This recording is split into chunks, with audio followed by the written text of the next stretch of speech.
Subscribe करिए rising Uttar Pradesh को और दबाइए इस बेल आइकन को ताकि आप पाए यूपी की न्यूज अपने मोबाइल पर सबसे पहले।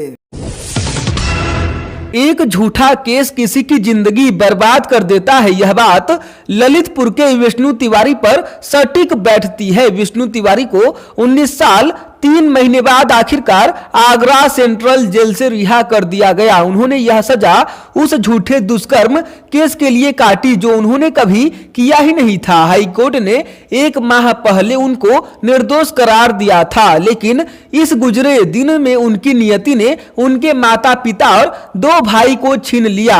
उनका आखिरी बार चेहरा भी देखना विष्णु को नसीब नहीं हुआ।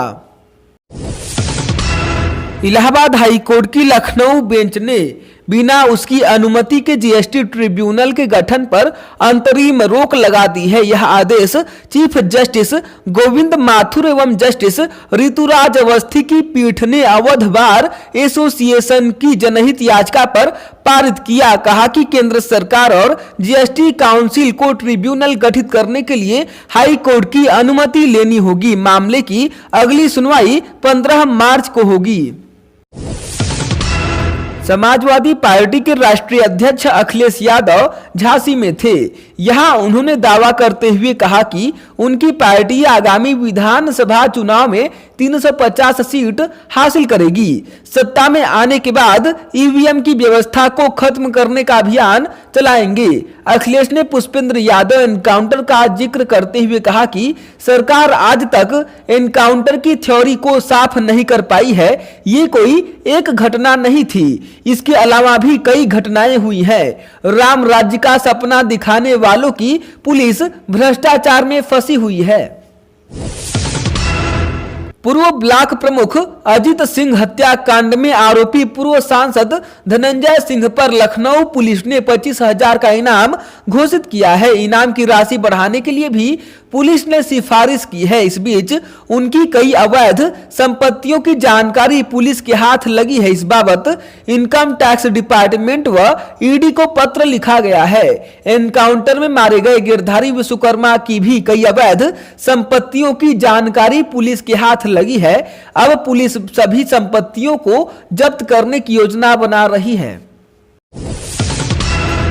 उत्तर प्रदेश विधानसभा के गेट नंबर 7 के सामने बनी पार्किंग में एक दरोगा ने खुद को सर्विस रिवॉल्वर से गोली मार ली। गोली की आवाज सुनकर आसपास सुरक्षा में तैनात जवान मौके पर दौड़े तो देखा कि दरोगा जमीन पर पड़ा था, उसके सीने में गोली लगी थी। आनंद फानन में उन्हें सिविल अस्पताल ले जाया गया, जहां उन्हें मृत घोषित कर दिया गया। साथियों का कहना है कि दरोगा डिप्रेशन में था। जांच में सीएम योगी को संबोधित सुसाइड नोट मिला है। इसमें दरोगा ने लिखा है कि मेरे बाद परिवार का ख्याल रखिएगा। शामली की एक स्कूली छात्रा की कोरोना रिपोर्ट पॉजिटिव आई तो उसके माता पिता की भी जांच हुई। जांच में वे भी संक्रमित मिले। स्वास्थ्य विभाग ने परिवार को आइसोलेट रहने की सलाह दी थी, मगर छात्रा के माता पिता वैष्णो देवी की यात्रा पर निकल गए। स्वास्थ्य विभाग ने कोरोना प्रोटोकॉल के उल्लंघन के आरोप में एफआईआर दर्ज कराया है। पुलिस ने भी सख्त हिदायत दी है कि यात्रा से वापस आने के बाद खुद को आइसोलेट करें, लेकिन इस लापरवाही भरे रवैये का खामियाजा कितने लोगों को चुकाना होगा, यह तो समय बताएगा। उत्तर प्रदेश विधानमंडल के बजट सत्र में विपक्ष के भारी हंगामे के बाद भी योगी सरकार अपना बजट पास कराने में सफल रही। विधानसभा सदन ने बजट और विनियोग विधेयक पारित कर दिया। इसके साथ ही प्रदेश विधानमंडल का सत्र अनिश्चित काल के लिए समाप्त हो गया। विधान भवन में कार्यवाही 10 मार्च तक चलनी थी। कार्यवाही तय समय से पहले स्थगित कर दी गई है। माना जा रहा है कि सरकार ने पंचायत चुनाव को लेकर भी कार्यवाही को पहले स्थगित कर दिया है। योगी सरकार ने बहुचर्चित गौतम बुद्ध नगर प्रकरण में निलंबित किए गए आईपीएस अधिकारी वैभव कृष्ण को बहाल कर दिया है। गौतम बुद्ध नगर के तत्कालीन एसएसपी वैभव कृष्ण को गोपनीय पत्र लीक करने के मामले में 9 जनवरी 2020 को निलंबित कर दिया गया था और उनके विरुद्ध विभागीय जांच के आदेश दिए गए थे। बीते दिनों डीजीपी मुख्यालय ने वैभव कृष्ण के विरुद्ध की गई विभागीय जांच की रिपोर्ट गृह विभाग को भेज दी थी। 13 माह से अधिक की निलंबन के बाद 2010 बैच के आईपीएस अधिकारी वैभव कृष्ण को बहाल किए जाने का फैसला लिया गया। प्रदेश में सरकारी नौकरी का इंतजार कर रहे युवाओं के लिए अच्छी खबर है। यूपी के सरकारी अस्पतालों में नर्सिंग, मलेरिया और पैरामेडिकल स्टाफ की भर्ती होने जा रही है। प्रमोशन के बाद 688 खाली हुए पदों पर उत्तर प्रदेश लोक सेवा आयोग यानी यूपीपीएससी और उत्तर प्रदेश अधीनस्थ सेवा चयन आयोग भर्ती परीक्षा कराएगा। 3 दिवसीय दौरे पर संसदीय क्षेत्र पहुंची पूर्व केंद्रीय मंत्री व सांसद मेनका गांधी का भाजपा कार्यकर्ताओं ने अलीगंज में भव्य स्वागत किया। सांसद ने कहा कि भाजपा ने जिला पंचायत के चुनाव को गंभीरता से लिया है। वह हर हाल में अधिक से अधिक पार्टी प्रत्याशियों को जीत दिलाने में अपना योगदान निभाएगी। चुनाव के दौरान होने वाली अराजकता से भी वह सख्ती से निपटेंगी। सांसद ने कहा कि जिले में विकास कार्यों को गति देने में जिला पंचायत व ब्लॉकों का बड़ा योगदान होता है। टप्पल में होने वाली समाजवादी पार्टी के राष्ट्रीय अध्यक्ष अखिलेश यादव की किसान महापंचायत के लिए सभी तैयारियां हो चुकी है। आज टप्पल के यमुना एक्सप्रेसवे के इंटरचेंज पर अखिलेश यादव की किसान महापंचायत का आयोजन होना है।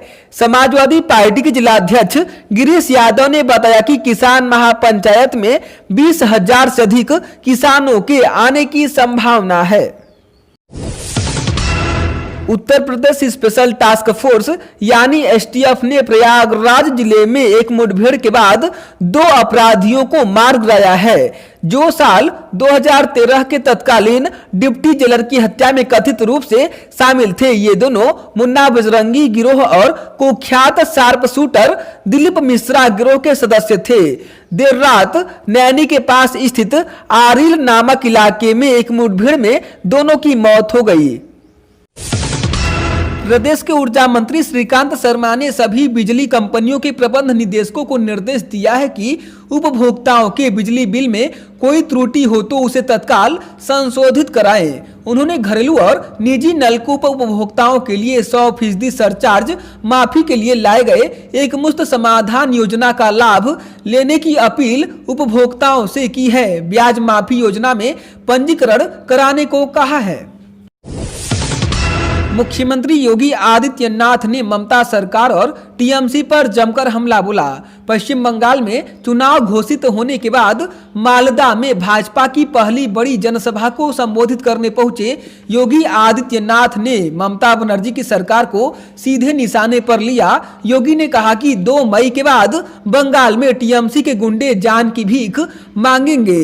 योगी ने मालदा से ऐलान किया कि भाजपा सरकार बनने के 24 घंटे के भीतर बंगाल में गौहत्या बंद होगी। बंगाल में दुर्गा पूजा पर रोक लगाई जाती है। बंगाल में जय श्री राम का नारा लगाना प्रतिबंधित है। योगी ने चेतावनी के लहजे में कहा कि जो राम का द्रोही है उसका भारत और बंगाल में कोई काम नहीं है।